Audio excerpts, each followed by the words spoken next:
사는 것이 뜬구름 같으며 저 푸른 동산 속에 꽃송이가 또다 풀이에 이슬 같고 꿈같이 잠들어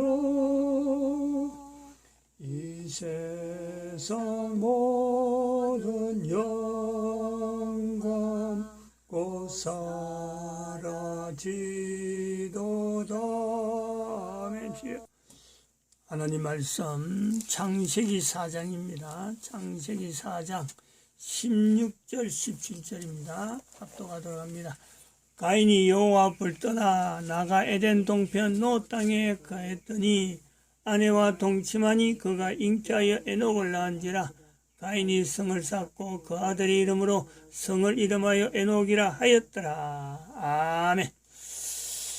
시편 119편 29절 128절 163절 그지랭이를 내게서 떠나게 하시고 주의 법을 내게 은혜를 베푸소서. 그러므로 내가 범사에 주의 법도를 바르게 이기고 모든 거짓행위를 미워하나이다. 내가 거짓을 미워하며 싫어하고 주의 법을 사랑하나이다. 가인이 여호와 앞을 떠났다가 돌아왔다.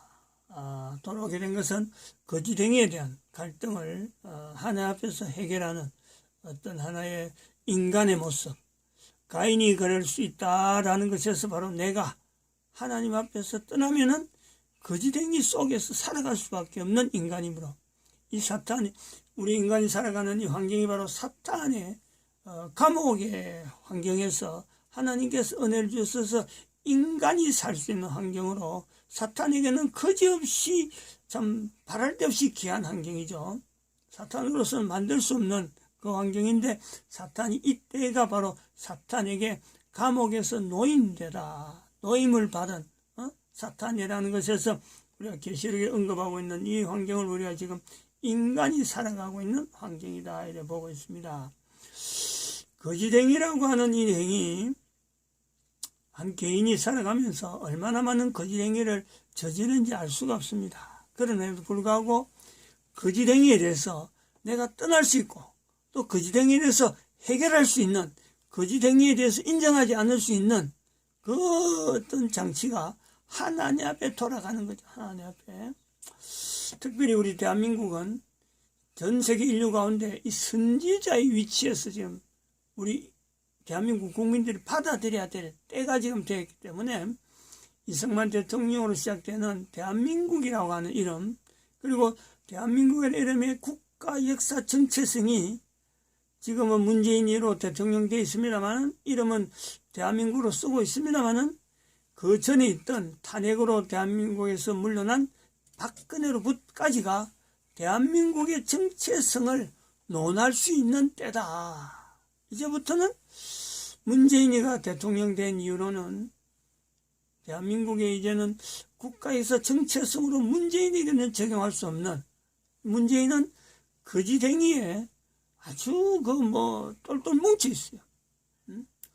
그 내용을 한번 우리가 지금 시대에서 거짓행위로 인해서 나타나는 한 개인의 상태와 거짓행위에서 떠나려고 하는 내가 가인으로 있었던 그 모습에서 이 거짓행위를 통해서 고통당할 수 있고 사람이 얼마나 비참하게 되는가를 볼 수 있는 하나의 사례를 유튜브에서 나오는 자료를 통해서 한번 보여보려고 합니다. 이거는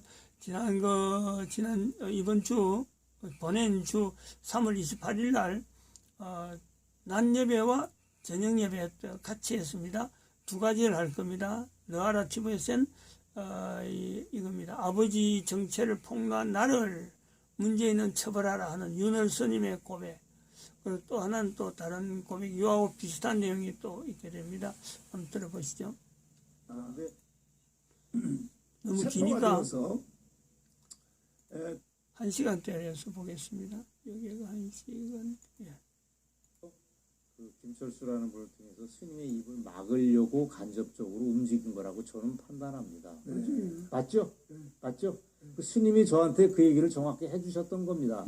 아까 반복하자면 스님의 증언이 맞다고 하는 걸 김철수라고 하는 또 다른 증인이 나타났다고 하는 걸로 증명이 되는 거고, 그 김철수라고 하는 분은 예정을 나누기 위해서 무용담을 공유하자고 나타난 게 아니고 스님 입막음 하려고 나타난 거예요. 맞죠? 저 2월 23일 날 오고 나서 여태까지 전화 보내면 참 모르지. 다시 한 찾아봤어. 그래서 스님이 그 김철수라는 분한테 같이 나가서 우리가 증언하자는 제안을 하셨다면서요. 네. 근데 거부하신 거죠? 네, 거부했습니다. 오케이. 자, 그럼에도 불구하고 저는 김철수라고 하는 학도병 동료가 너무도 고맙습니다. 왜 고맙냐면 그분이 증언 중에서 결정적인 거 하나를 우리한테 흘려줬어요. 그게 뭐냐면 52년도에 그렇게 해서 방공포로로 거제도에 수용돼 있던 문재인 아버지 문용영이를 김철수라고 하는 분이 현역, 그분도 학도병을 끝내고 나서 현역 군인으로 입대를 해서 그때 잡았던 인민군 장교기가 너무도 생생해서 거제도로 찾아갑니다. 휴가를 그때 찾아가가지고 그 문용영이를 개인적으로 면담을 합니다. 이야. 놀라운 얘기죠. 따라서 그게 몇 년도였어? 52년도. 그러니까 전쟁 중이네. 전쟁 중이죠. 야. 그러니까 이건 뭘 얘기하냐면 아까 얘기한 대로 흥남 쳤을 때 내려왔다고 하는 것이 정말 새빨갛고도 새빨간 그 거짓말이라는 걸 얘기해 줍니다. 왜냐하면 50년도에 생포돼 가지고 거제도에 계속 쭈그리고 있었던 겁니다. 방공포로로. 그렇구나. 그 거제도에 있던 수용돼 있던 문용영이를 우리 스님의 학도병 동리 김철수가 가서 면담을 하고 왔다니까. 세상에. 그리고 이 스님이 이 말씀 안 하시는 걸 제가 하겠습니다. 그분의 증언이 내가 이렇게 열심히 움직였어라고 하는 걸 자랑하기 위해서 그게 아니고 그때 문용영이를 내가 면담했던 거를 내가 일기 쓰는 습관이 있는데 일기장에 기록을 해놨습니다라고 윤원 스님한테 고백을 했어요. 이야. 맞죠? 그랬구나. 이거는 근데 그분 지금도 살아있는 거 아니야? 살아계신 거죠. 그때 저 사찰로 찾아오신 데가 언제였었나요? 스님 계신 데 찾아온 데. 스님이 방송 나간 직후에. 방송 나가고 나서 그럼 그때가 언제였어요? 나중에 자취 있다가 22일날인가. 그러니까 그때가 정확하게 얘기하면 3월입니다. 3월. 아니지. 3월 초 2월 말. 그럼 뭐 한 달 남았는데. 2월 20일에 방송 나갔잖아. 네, 2월 16일 날. 어제 2월 16일 방송 예. 나갔잖아. 일주일 만에 왔나? 그때 일주일 만에 왔거나 그러면 자, 2월 한 20여일쯤에 온 겁니다. 2일날이거든. 그렇습니다. 자, 그럼 여기서 또 나중에 여기 지금 방송에 들어오신 분들을 위해서 예. 제가 잠깐 설명을 해드리면, 존경하는 국민 여러분, 지금 이 시간에는 문재인 아버지를 영천 전투에서 현장에서 체포한 그 당시에 학도병 스님이 지금 대한민국의 근본 뿌리에 대해서 증언을 하고 있는데, 그때 이제 체포를 할 때 혼자 체포한 거 아니야. 3명이 체포를 했는데, 그 중에 한 분이 한 달 전에 스님이 그 뉴스타운에서 증언한 걸 보고, 사실은 그 같이 학계하려고 온 것이 아니라 따지려고, 예, 따지려고 왔다는 겁니다. 따지려고. 추가 폭로 하실 거에 두려워서 입막으로 오신 거죠. 입막으로. 예. 근데 그분의 이름이 김철, 철자 숫자. 김철수. 그러니까 이게 한 달 전에 있었던 일이니까. 그렇습니다. 이만큼 이제 확실해졌는데, 우리 조석 교수님, 네. 교수님에 대해서는 청와대에서 혹시 고발장 안 들어갔어요? 요것은 끊습니다. 좀 딴 이야기 나옵니다. 8분대로 넘어갑니다. 왜냐면 제가 볼 때 다 쟤네들이 이 정식 대응을 못하니까 이렇게 간접적으로 더러운 공작을 숨어서 하고 있다는 증거로 저는 봅니다. 그렇죠. 따라서 저는 이 문제에 대해서 문재인이 숨을 곳은 없다고 봅니다. 이건 이미 국민적으로 공분이 일어나고 있고 국민들이 다 알고 있습니다. 그렇죠. 네. 그래서 오늘 스님이 마침 또 한 번 증언하러 나오신 거는 문재인을 링에 올라오지 않는 비겁한 문재인에 대해서 천년에 한 번 나올까 말까 한 불효자라고 얘기한 거는 문재인으로서는 최악의 모욕을 당한 겁니다. 문재인이 저는 결심을 할 때가 지금이라고 봅니다. 그러면 스님, 그 문재인 대통령이 대통령이 돼서 자기의 자서전도 그렇게 썼고 미국 가서도 떠들대기를 우리 아버지는 흥남부두 철수 때 왔고 지는 그 태어났다 이런 말을 처음에 들으실 때 그때 속에서부터 저놈이 거짓말하는 아니 거야. 이제 군사를 배우지 않고 일반 이제 민간인인데 네. 이제 토래 신문할 때 넉 달이나 석 달인데 토래 신문은 하루 이상 하네요. 그렇죠. 거물급 아닌다고. 근데 문재인이 아버지가 이제 상급 같으면 이제 초급 장교야. 조급 장교. 중급 장교. 그렇죠.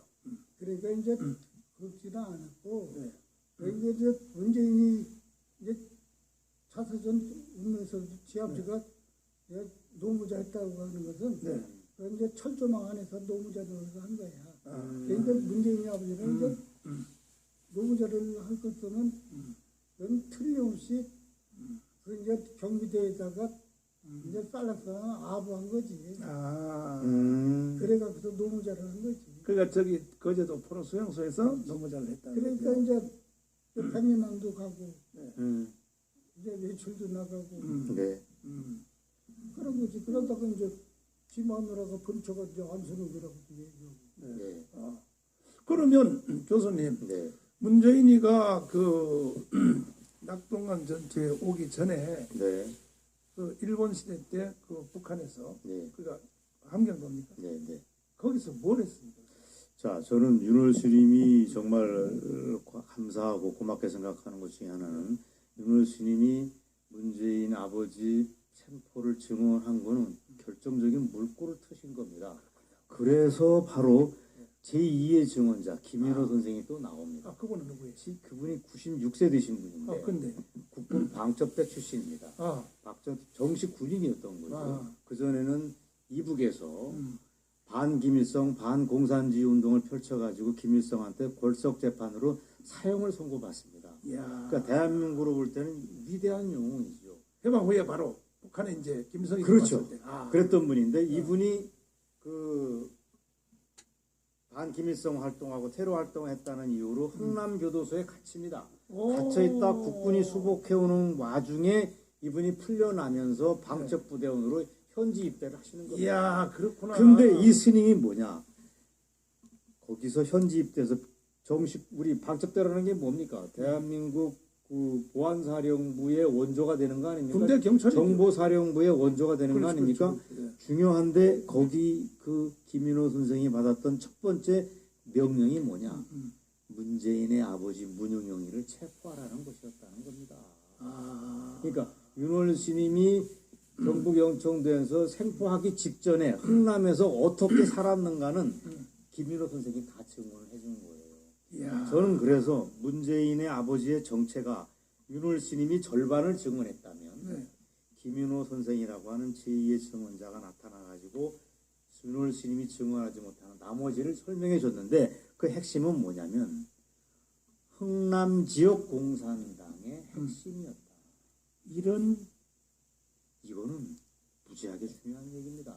그냥 그때 흥남시청의 농업과장, 농업대장을 했던 거는 그냥 보직이 아니고 그때는 식량 배급권을 가진 겁니다. 식량 배급권은 공산주의 사회의 특수성이나 전시 때는 생사여탈권입니다. 이걸 가지고 있던 자, 농업과장이라고 하는 보직은 엄청났다는 거죠. 근데 문재인이가 자서전에서 뭐라고 거짓말했습니까? 우리 아버지는 공산당 입당 제안을 여러 차례 받았다. 그러나 그때 끝내 거부했다. 라고 썼는데 이것 또한 거짓말이 되는 겁니다. 그러면 농업 개정했다는 거는 인정해요? 그건 인정하죠. 문재인도 농업과장 인정하는데 그거는 말이 안 되는 게 농업과장, 농업개장이라고 하는 결정적인 보직을 그때 생사여탈권의 다름 아닌 식량 배급권을 가진 보직을 공산당원 아닌 사람한테 준다? 불가능한 얘기죠. 맞아. 여기에 대해서는 너무나 많은 얘기들이 지금 방증이 많이 있습니다. 따라서 문재인은 이번에 윤월 스님한테 한 방 얻어맞고 김윤호 선생을 통해서 또 한 번 결정타를 얻어맞은 겁니다. 그 당시에 그 해방 후에 김일성한테 6.25 전쟁 일어나기까지 네. 5년이잖아요. 그렇습니다. 45년대 해방돼서 그렇습니다. 5년 동안에 북한에서 살다가 네. 6.25 때 넘어온 약 그게 뭐 한 130만 가까이 되지 뭐 않습니까? 거의 많으면 200만으로 200만? 추정합니다. 네. 그분들이 그때 문재인 동네에서 같이 살았던 사람들이 많이 있을 거 아닙니까? 그렇습니다. 그분들 중에 한 분이죠. 정언하신 분이. 그러니까 방첩대장 하신 분이. 아닙니다. 그분은 특별 평양도 사람입니다. 아, 평안도 사람. 그러니까 뛰는 무대가 달랐습니다. 아. 달랐는데 공교롭게도 흥남교도소에서 이 수복됐을 때 네. 흥남교도소에서 풀려나신 거예요. 아, 그래서 그랬구나. 그러니까 그 동네 사람은 아닙니다. 아, 그렇구나. 그런데 네. 저는 이 김인호 선생하고 우리 윤월 스님이 참 정말 잊을 수 없는 문재인의 정체를 밝혀준 위대한 증언자라고 봅니다. 대한민국이 정상화되면 저는 윤월 스님하고 김인호 선생 두 분을 정말 대한민국의 영웅으로 대한민국을 두 번 구한 영웅으로 저는 정말 제대로 이해해야 된다고 봅니다. 그러면 문재인의 거짓말은 명백합니다. 문재인의 아버지가 북한에 살았을 때부터 그것도 다 거짓말. 그것도 거짓말. 예. 나중에 뭐 여기 저 흥남부두 철수해서 그것도 거짓말. 배 타고 내려왔다 그것도 거짓말. 그것도 거짓말. 그다음 뭐 제주도 포로 수용소에서 문재인이가 태어났다 그랬나요? 예, 그것도 거짓말입니다. 그것도 거짓말. 왜 거짓말이 되냐면 네, 네. 문재인이가 공식적으로 생년월일이 어떻게 되냐면 1953년 1월 24일생입니다. 아. 자, 문재인 아버지가 언제 그 방공포로를 풀려납니까? 53년 7월이나 8월, 9월 달에 석방됐을 겁니다. 그렇죠. 그러면 53년도에 거제도 포로 수용소에서 문재인이가 어떻게 태어납니까? 그러네. 민간인 여자를 언제 만납니까? 그러네요. 최소한 52년도 초에 여자랑 합방을 해야지 문재인이가 나오는데 네. 문재인은 53년도 1월 24일 날 태어났다는 것은 본인도 믿지 않는 거짓말이라고. 그럼 문재인이 어디서 태어났습니까? 이게 미스테리인데 네. 제가 저도 이제 겁이 없어졌습니다. 여러 가지 따르니까. 그래서 드디어 제가 며칠 전에 이 문제를 깠습니다. 아, 제 결론은 뭐냐면 이 얘기를 하고 싶어가지고 저를 위해서 윤월 스님이 나오셨고 네. 그다음에 김윤호 선생이 증언했는데 네. 그렇다면 문재인은 53년도 1월 달에 대한민국에서 태어난 건 아닌 건 분명하다. 아, 나머지는 우리가 추정해야 되는 거 아닙니까? 그렇죠. 문재인의 말투로 보나 여러 가지로 볼 때는 저는 6.25 전쟁이 터지기 전 49년도에 아. 흥남에서 태어났다고 봅니다. 그것도 남한에 넘어. 남한은 언제 넘어왔느냐? 네. 그거는 두 가지 설이 있습니다. 네. 맨 먼저 이 문제를 터뜨렸던 그 이도영 선생, 조선일보 기자 출신. 아. 제가 아주 존경하고 좋아했던 돌아가신 이도영 선생은 네. 문재인이가 북한으로 다시 월북했다. 53년도 이후에. 그래서 지 아들을 데리고 넘어왔다. 대신 봄마누라는 두고 왔다. 왜? 그때는 난파 간첩에 대해서는 네. 이 가족을 이간으로 떨어뜨려놔야 되니까. 그리고서 남한에 있던 맞아. 거제도에서 만난 강한옥과 살림을 차렸을 뿐이지 봄마누라는 안순옥이라고 하는 본명을 가진 여자가 있고 그 여자가 2004년도에 문재인이가 이산가족 때 강병옥이라는 이름으로 만나지 않습니까? 그렇죠. 저는 그게 가짜 이모고 친모라고 보는 거지요. 아. 그러니까 이 여자가만 헤어졌을 뿐이지 이도영 선생은 문영영이가 이북에 갔다 아들 손을 잡고 내려왔다고 보는데 저는 그 가능성을 높게 보지는 않습니다. 오히려 여기까지 합니다. 다른 자료 하나 봐야 될 것 같아요. 뭐냐면은 너아라의 김경재 하면은 문재인의 족보를 묻다 나옵니다. 같은 너아라 TV인데 327 국민대회에서 너아라 족보를 묻다 요래서 나옵니다. 이거 한번 보시죠. 김동식 여기서도 15분 여기서 봅니다. 4대 영웅을 꼽히는데 그중 하나에 한국 대령이 한 사람이 있습니다. 그 대령 이름이 김동식 대령인데 이 양반이 한국 HID 창설자입니다. 여러분 HID 아시죠? 대북 공작하는 협보 부대인데 자기 아버지가 그 김동식 대령의 고문 비슷하게 따라서 그걸 많이 했다는 거죠. 왜냐면 북한을 잘 아니까. 근데 문재인 아버지가 자기 아버지가 데리고 있었던 사람 중에 하나라는 거예요. 그래서 만약에 이것이 사실이라면 문 대통령이 혹시 자기 부친이 HID에 관계한 그 사실을 감추기 위해서 이걸 덮어버리는 거 아니냐 하는 생각도 해봅니다. 그런데 그 김동식 대령은 나중에 예비역 장성이 돼가지고 여러분 잘 아시죠? 가수 진미령의 아버지입니다. 진미령 씨가 원래 이름이 미령이었어요. 근데 성만 바꿔서 진미령이 하는데 유명한 사람이에요. 한국 전쟁의 4대 영웅 중 하나로 꼽히는 사람인데 그러니까 확실한 아이덴티티가 있어요. 그 사람하고 같이 일했던 사람이고 그 허달면이라는 사람은 한국에서 여러 가지 일을 많이 했던 사람인데 그 사람들이 장승포 초등학교 건너편에서 자기 집 부엌에 따라서 옆집 문재인 집이었다는 거예요. 그러니까 이거 안 믿을 수가 없는데 3살 먹은 애를 얻고 왔다는데 그것은 3살을 그때 낳았는지 아니면 데리고 왔는지 그건 모르죠. 그런데 자기 어머니하고 문재인 어머니하고 굉장히 친했대요. 아주 단짝이었대요. 이런 정보도 있습니다. 있기 때문에 청와대와 문재인 대통령께서는 이 문제에 대해서 더 이상 1.1억도 의혹이 나지 않도록 이 문제를 정리해 주시는 것이 그래도 임기를 마무리하는 시대에 들어왔기 때문에 지금쯤은 그것을 하시는 것이 옳지 않을까 그렇게 생각합니다. 여기서 마칩니다. 이 자료들 2가지가 제가 정리한 내용이 하나 있습니다. 잠깐만 보시죠.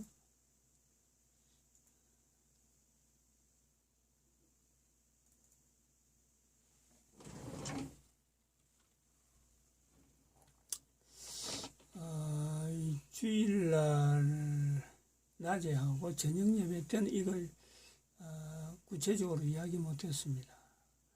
이거 만드는 것은 그 다음 날인가 만들었거든. 3월 28일 날 작성을 했는데 완료되긴 아마 그 다음 날이 완료된 겁니다. 지금 내용은 뭐냐면 이 3사람으로 근거하는 조우석 교수가 지금 주장한 내용은 문재인의 아버지 문용영이는